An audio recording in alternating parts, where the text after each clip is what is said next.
So lots of the sessions I've already attended have been talking about this eSIM for IoT, and for good reason.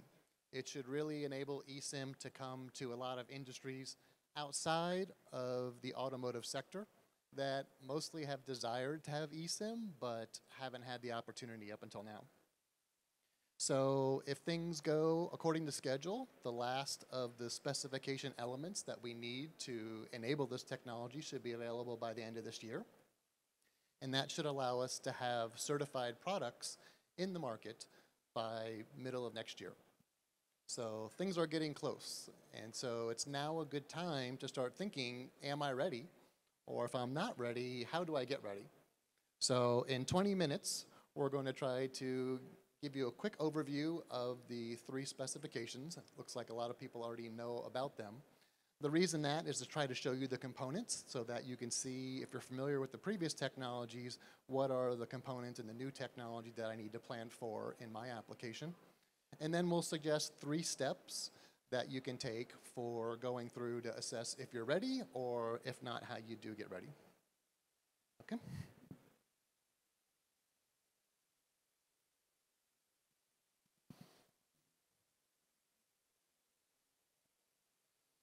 So first of all, let's see a show of hands. How many people have heard of IDEMIA before they came to this show? Oh, this is a pretty good crowd.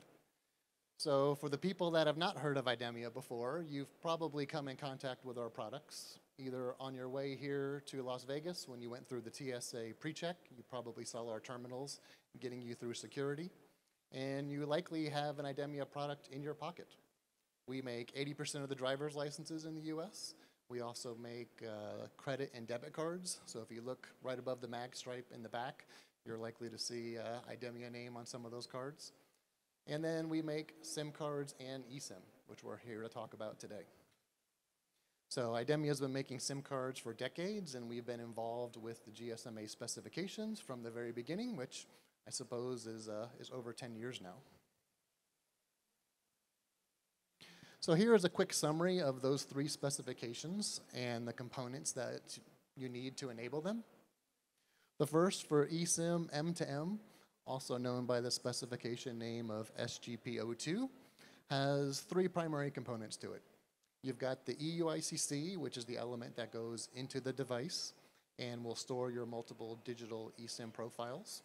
And then you've got 2 platforms. You've got an SMDP platform that will store that digital eSIM prior to it being downloaded, and an SMSR platform that will facilitate that download and also help with the management of the EUICC and its contents. And as Yolanda said, this is very much a centralized push model. Its goal was really about security, convincing the mobile operators that their proprietary information in the digital SIM and the encryption keys that are in that digital SIM as well were not going to be compromised as they went over the air. And this specification meets that task very well. It's in very large deployment for the automotive OEMs today and will continue to be in use for the auto OEMs for some time.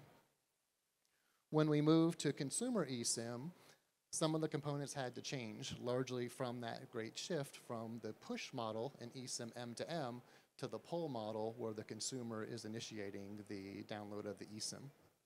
So this is not just a change in the methodology, but it's a big change in the cryptography. So you have still an EUICC, but the EUICC for consumer eSIM is very different. The SMDP became the SMDP Plus, which can now interact directly with devices itself. Doesn't have to go through the SMSR anymore. And a lot of the SMSR functionality is replaced by the end user who is initiating that download. And they needed a software component within the device for them to initiate the download and also to perform the management functions. And that software is the LPA box that you see there. So the challenge for the third version of eSIM specification is, how do you take all of the simplicity and the cost advantages of the consumer eSIM, but still implement the use cases that we had with eSIM M2M? And that is really the goal of what SGP.32 and eSIM IoT does for us.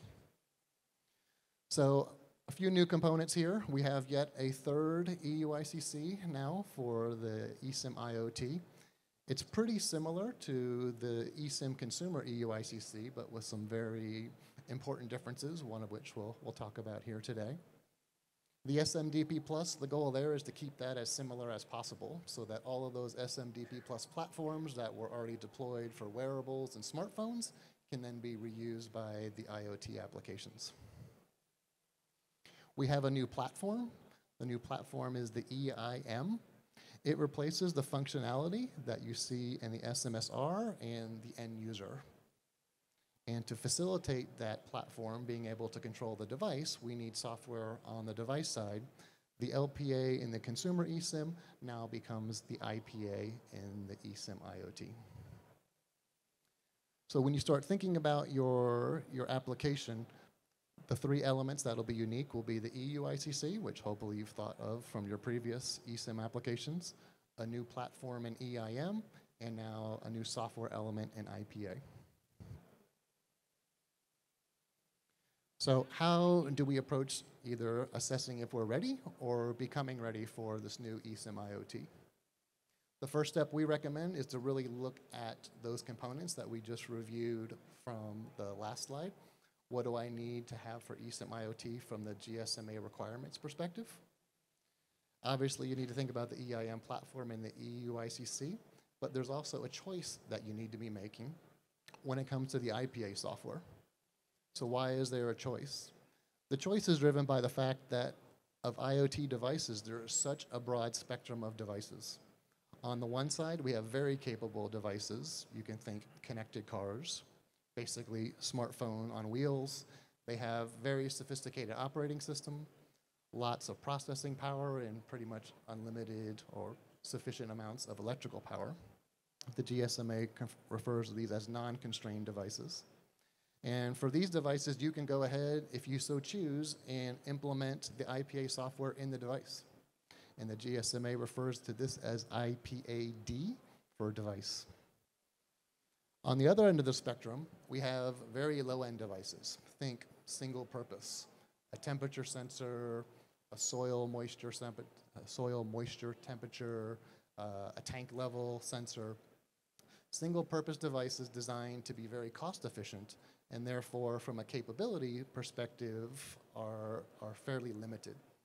So these devices do not have the sophisticated operating system. They have limited amount of processing power. They have a limited amount of electrical power.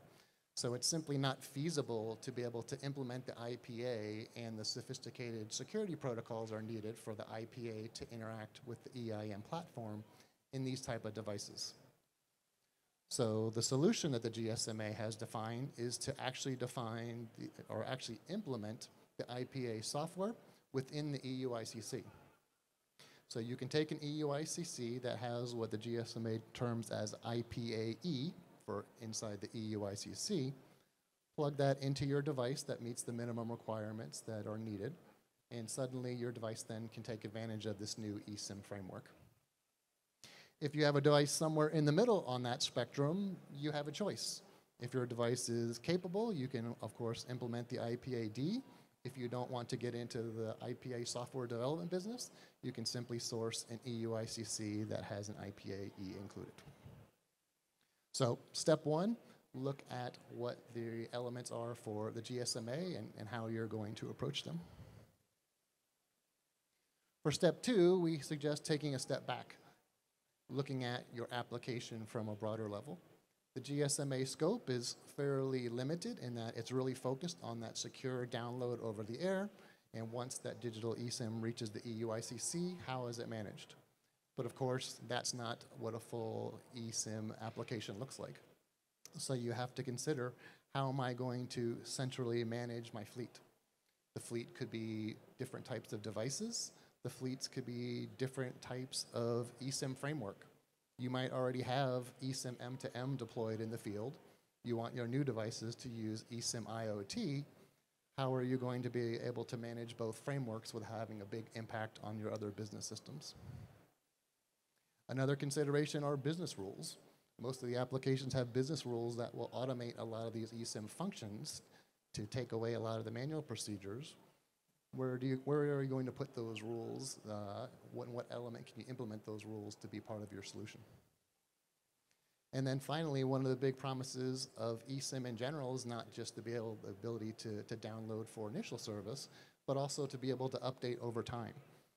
So the question of how do you run campaigns on either portions of your fleet or your entire fleet, where again, the specification is really on the mechanics of how that update is made, but what happens if a device you need to update is not connected to the network? What happens if the update doesn't fail for the first time? How do you build in retry mechanisms to have a proper campaign to make sure that your entire fleet is updated properly? In industry best practice, we would suggest is to have an orchestration platform.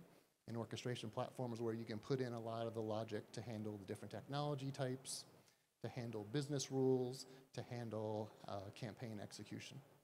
Of course, you can do this without an orchestration platform, but that's one of the methods that you should consider as you start looking at how you're going to implement your end-to-end application.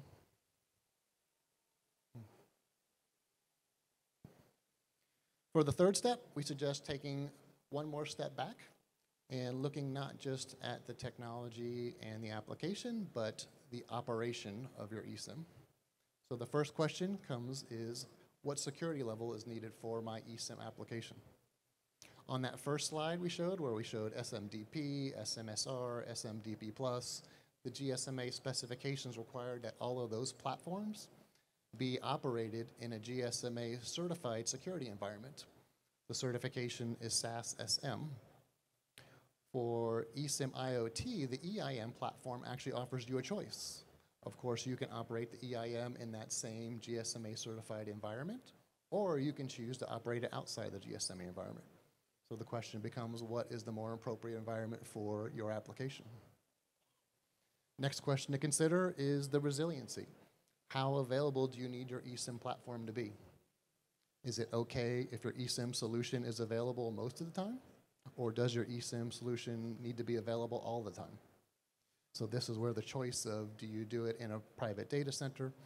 Do you execute or operate this in a public cloud with multiple availability zones, so there's redundancy at a regional level, a geo-redundant solution, so if you have a disruption at a geographic level or regional level, your solution is still available.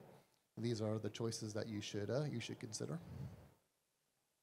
And finally, you should look at what are the emerging threats for security coming down the road. If your application is going to be in the field for 5, 10 years, maybe even more, the threat of quantum computers is out there looming. Most of the experts expect that practical quantum computers are going to be coming to market in the 5 to 10 year type of time frame. So the question becomes, how can my device adapt to that threat when it arrives without having to do an expensive truck roll in which you have to update or even replace those devices in the field? How can I plan capabilities today that will be able to address that still largely unknown threat that's coming down the road?